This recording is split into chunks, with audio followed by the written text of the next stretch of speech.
Shalom Bapak Ibu dan saudara-saudara yang dikasihi oleh Tuhan Yesus Kristus. Bersama lagi dengan saya, Pendeta Ilya Musasa, dalam Sapaan Gembala. Pada hari ini saya ingin mengajak Bapak Ibu dan saudara-saudara untuk berdoa kepada Tuhan. Bapa di surga, kami mau belajar firman Tuhan melalui Sapaan Gembala pada hari ini.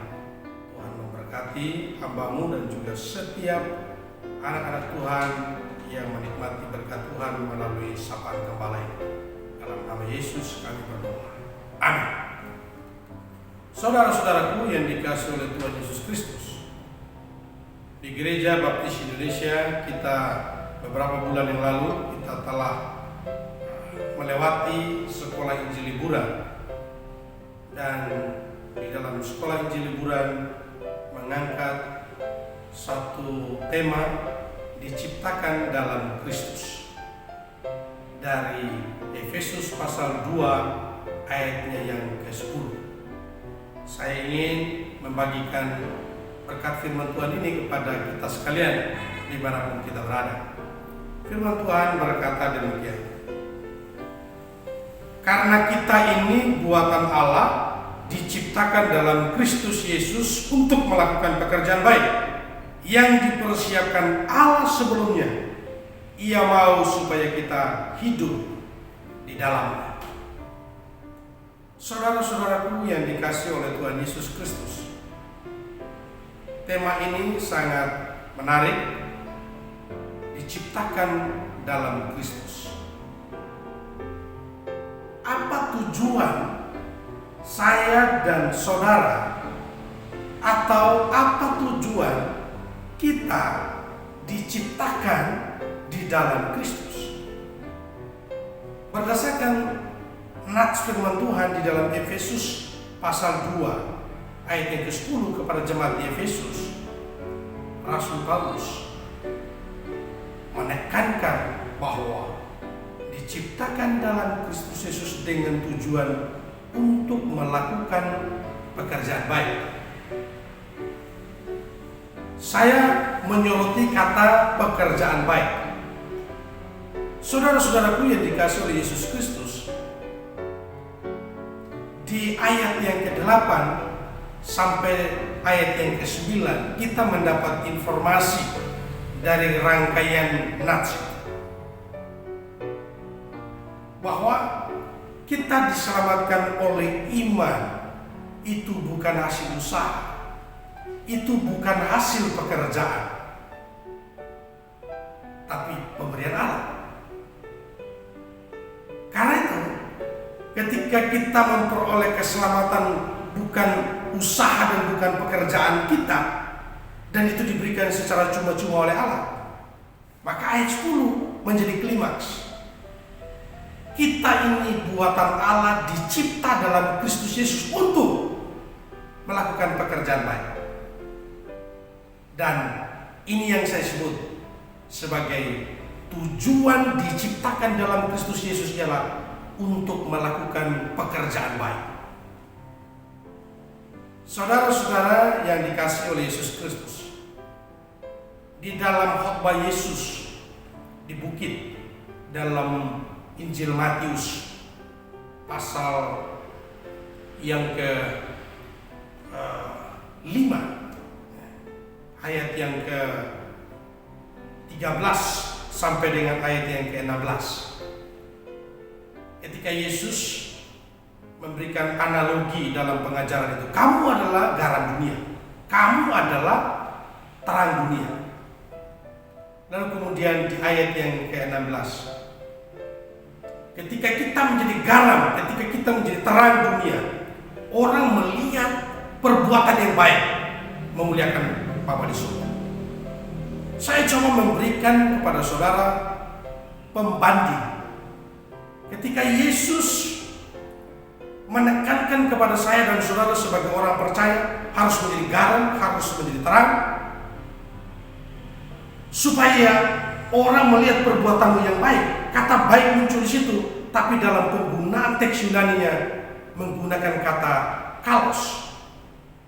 Ini berbeda dengan kata di dalam yang dipakai oleh Rasul Paulus di dalam Efesus pasal 2 ayat yang ke-10. Pada saat saudara dicipta di dalam Yesus Kristus, saudara juga harus melakukan yang baik. Saudara-saudara, baik yang dimaksud oleh Tuhan Yesus dalam khotbah di bukit, kalos, ketika kita menjadi garam dan menjadi terang, kita harus memberikan sesuatu yang menarik. Perbuatan-perbuatan kita harus membuat orang tertarik, harus membuat orang diberkati melalui kehidupan, melalui perangai-perangai kita yang mencerminkan keindahan dari dalam tubuh kita sebagai anak Tuhan. Tetapi ketika Rasul Paulus menekankan kepada jemaat di Efesus, kita diselamatkan karena iman, bukan hasil usaha, bukan hasil pekerjaan manusia, maka seorang yang sudah diciptakan di dalam Kristus, dia harus melakukan pekerjaan baik, bukan kalos saja, meskipun kalos penting, tapi bukan hanya kalos, tapi agatos. Mungkin Anda bertanya, agatos itu apa? Agatos juga adalah sesuatu yang baik, tapi kebaikan yang bermutu, kebaikan yang memiliki prestasi, suatu kebaikan yang berkualitas. Di sini kita disadarkan bahwa kalau saya dan saudara diciptakan di dalam Kristus Yesus, dan tujuan saudara dan saya diciptakan untuk melakukan pekerjaan baik, berarti pekerjaan baik yang dimaksud adalah pekerjaan yang berkualitas, pekerjaan yang bermutu tinggi, pekerjaan yang berprestasi, bukan pekerjaan yang asal-asal. Karena itu kalau saudara dan saya sudah diselamatkan, sudah diciptakan baru di dalam Kristus Yesus, kita tidak bisa mengerjakan pelayanan, kita tidak bisa mengerjakan tugas-tugas kita dengan biasa-biasa, kita tidak bisa mengerjakan dengan data, tapi kita harus mengerjakan dengan tingkat kualitas dan maksimal, dengan prestasi yang terbaik, bukan biasa-biasa. Saudara dan saya, ini momentum untuk kita evaluasi bagaimana kita melakukan pelayanan kita, bagaimana kita melakukan pekerjaan kita. Ketika kita menyadari bahwa kita sudah diselamatkan di dalam Kristus Yesus, bukan karena usaha kita, murni datang dari Tuhan, apa responmu? Apa balasanmu? Balaslah dengan melakukan pekerjaan yang berkualitas. Yang kedua, apa tujuan kita diciptakan di dalam Kristus Yesus? Rasul Paulus kepada jemaat di Korintus dalam kitab 2 Korintus pasal 5 ayat yang ke-17. Firman Tuhan berkata, siapa yang ada di dalam Kristus, ialah ciptaan baru. Yang lama sudah berlalu, sesungguhnya yang baru sudah datang. Mari kita perhatikan Efesus pasal 2 ayat yang ke-10. Kita ini buatan Allah, dicipta dalam Kristus Yesus untuk melakukan pekerjaan baik yang dipersiapkan Allah sebelumnya. Perhatikan kalimat terakhir, Ia mau supaya kita hidup di dalamnya. Saudara, ketika kita melihat nasihat Paulus kepada jemaat di Korintus, siapa yang ada dalam Kristus ialah ciptaan baru. Ketika dia dibarui di dalam Kristus, maka dia meninggalkan kehidupan yang lama, dia mengenakan kehidupan yang baru. Dia meninggalkan karakter dan perbuatan yang lama, dia menjalani kehidupan dan karakter yang baru di dalam Kristus. Perbuatan-perbuatan yang baru di dalam Kristus. Ini yang saya sebut dengan yang kedua. Kalau firman Tuhan berkata dicipta dalam Kristus Yesus, Ia mau supaya kita hidup di dalamnya. Berarti hidup di dalamnya yang dimaksud adalah hidup di dalam dunia terang, hidup di dalam kerajaan Allah, hidup di dalam komunitas yang baik, yang melakukan firman Tuhan, yang melakukan kehendak Tuhan, sudah meninggalkan kehidupan yang lama, dia mengenakan kehidupan yang baru. Dia hidup di dalam suatu komunitas. Dia hidup dalam satu kehidupan yang dipimpin oleh Roh Kudus. Saudara-saudara, ini yang kedua.